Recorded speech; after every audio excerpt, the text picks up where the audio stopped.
Hello guys, welcome to 5th generation Hobby Shop and welcome to another quick review. Shoutout po pala natin si Sir Adrian. Sir, welcome to 5th generation Hobby Shop. So this is the WE 2011 High Kappa 5.1 Type K Airsoft Gun Gas Blowback Pistol. It comes with free Pop Dino Green Gas number 12 Standard Power. And also comes with free 0.20 grams 4,000 shots airsoft BBs, plastic BBs, and also comes with free silicone oil. And this is the unit, Sir Adrian. Sir, 2011 5.1 Type K.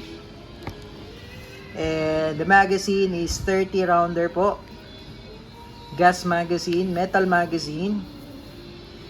Ayan, mamaya po i-demo po natin kung paano yung pagkarga ng gas. Okay, so ito yung unit.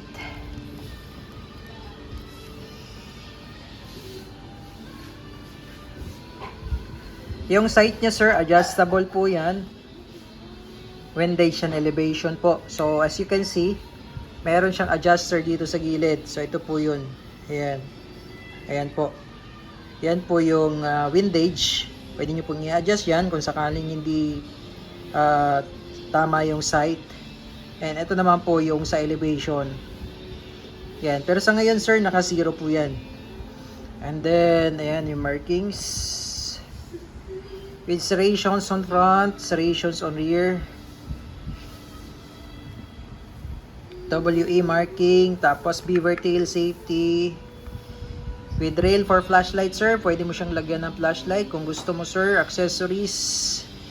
Yung sight pala sa front, naka-fix po yan. Ayan. 2011 High Kappa T-Rex.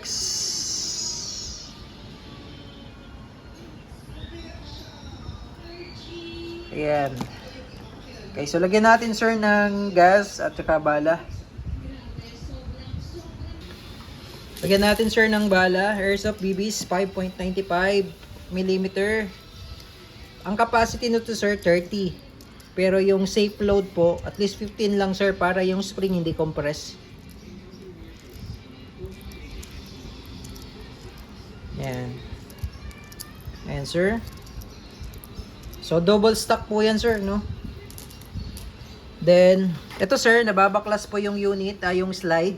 So pag magbabaklas kayo, sir, kailangan walang magazine, sir, no? Remove nyo magazine. And then ito po, may makikita po kayong dalawang notch. Yung isang notch at yung pangalawang maliit. Yung isang maliit na yan, sir, isi-center nyo dito, sir, sa may lock. Diyan, center nyo siya diyan. Yan. Tapos push nyo lang ito para umangat yung lock. Yun. Ito yung lock.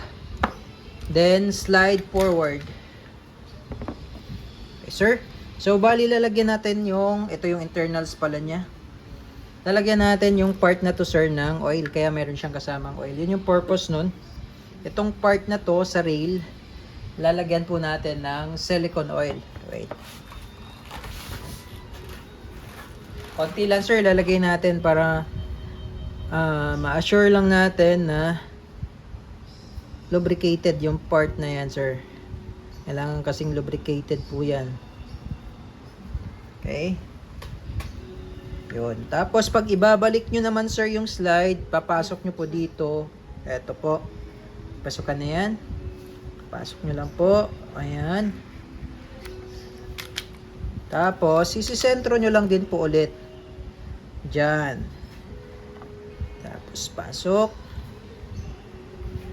Then, push nyo lang, sir. Yun. Yun. Okay, smooth na, sir. So, ginaganon ko para po kumalat po yung langis. Ayan. Ayan. So, napaka-smooth na, sir.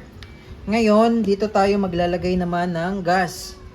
Tapos, lalagyan din natin ito ng oil. Ito. At saka ito po, sa inlet. Ayan. Tapos maglalagay tayo ng gas. Ito po yung nozzle. Ito po yung inlet bulb, ito po yung outlet bulb. Dito po tayo maglalagay. Yan. Sa sentro nyo lang yan, sir. Tapos didiinan nyo po. 3 to 5 seconds po. 1, 1001, 1002, 1003, 1004, 1005. Yun. Yan, sir. So, check pala natin, sir, yung safety. Hindi ko na ipakita sa inyo kanina. So, pag isi-safe nyo, kailangan po ikasa. Kasa nyo muna. Tapos, angat nyo lang yung safety. Ayan, o. Yan yung safe, sir. Pag binaba nyo, yan naman yung safety off. Ayan. Ngayon, sir, pag kinasa ko yan, take note, naka-safety off. Ngayon, pag hindi ito nadidiinan, kahit kalabitin ko, hindi rin siya puputok ko yun. Bakit? Part of the safety features po kasi niya, itong beaver tail safety. Ayan. So, kailangan, pag hinawakan mo kasi yan, sir, automatic yan. Madidiinan. Ayan. Ayan. Okay. So, testing po tayo, sir.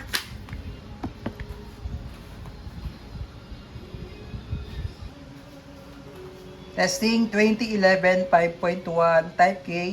Standard size, gas blowback, airsoft pistol.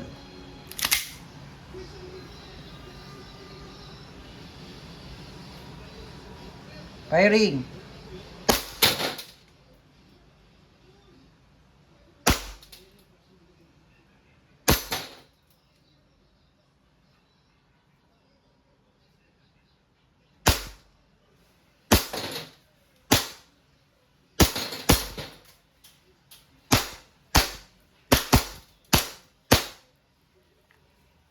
Okay, open slide. Pero minsan po hindi siya nag-open slide kapag malamig po yung magazine. So normal po yun, sir. Huwag po kayo mag-alala. Kaya ngayon pag nag-open slide na ganyan, ibig sabihin po niyan wala na pong bala. So ang gawin nyo, release nyo yung magazine. Ito yung mag-release. Mag-release. Press nyo lang mag-release. Yan. Tapos, etong slide, bali, huwag nyo pong idadrop na katulad niyan. Ganyan, no? Pag idadrop nyo yan, pag yan po palagi nyong ginagawa, ito po, mapupudpud po yung notch na yan. So, ang gawin nyo, pag nag-open slide, alalayan nyo po. Bali yung slide, itulak nyo muna ng konti. Ayan. Para lang walang friction. Tapos, ito naman, yung slide lock, slide release, baba nyo lang po. Tapos, saka nyo siya i-release. Para wala po silang friction, hindi po nagkikiskisan. Okay, then, hammer down nyo lang po. Okay, all goods 2011 high kappa 5.1 type K.